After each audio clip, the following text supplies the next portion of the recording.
Citra, 8, bocah perempuan yang menjadi korban serangan gajah Sumatera di Kelurahan Rantau Panjang, Kecamatan Rumbai, Kota Pekanbaru, Provinsi Riau, meninggal dunia, Sabtu, 1 November 2025, subuh.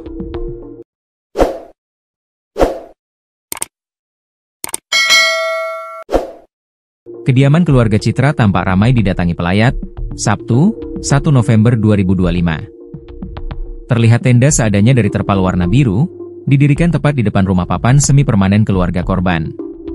Tenda berdiri dengan ditopang besi di bagian tengah dan kayu panjang di beberapa sudut, yang diikat dan ditarik dengan tali, agar terpal mengembang. Di bawah tenda, tersedia bangku plastik coklat tua untuk tempat duduk para pelayat yang hadir. Kerabat, teman sekolah, guru, dan personel kepolisian, hadir di rumah duka.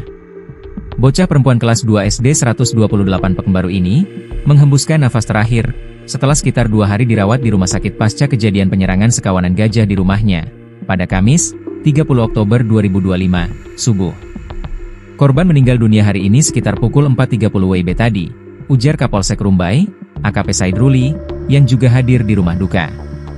Lanjut Said, jenazah korban akan dimakamkan siang ini. Citra alami luka parah.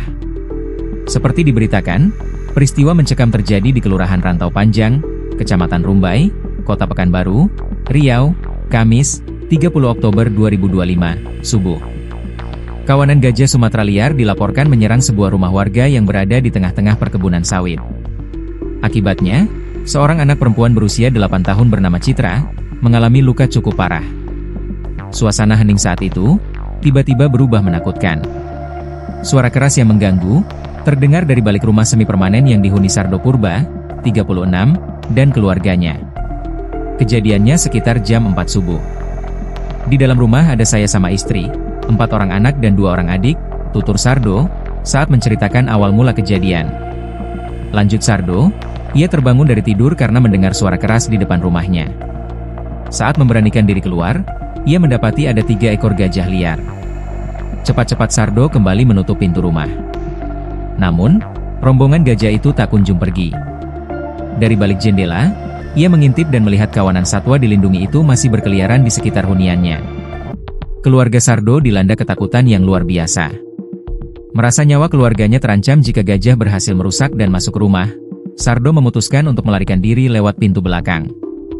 Namun, upaya pelarian itu rupanya terendus oleh kawanan gajah. Detik-detik tragis pun tak terhindarkan. Kawanan gajah liar tersebut melihat dan mengejar keluarga yang panik itu. Pada saat kami lari, anak saya itu, Citra, dipegang sama adik saya, jadi lepas pegangan, ujar Sardo. Mengejutkan, saat itulah musibah terjadi. Tiba-tiba, seekor gajah menendang Citra, bahkan hampir menginjaknya. Sardo kemudian berusaha menyelamatkan sang anak. Setelah gajah-gajah itu berlalu, Sardo segera berlari menyelamatkan Citra. Dalam kondisi berdarah, bocah malang itu langsung dibawa ke bidan terdekat.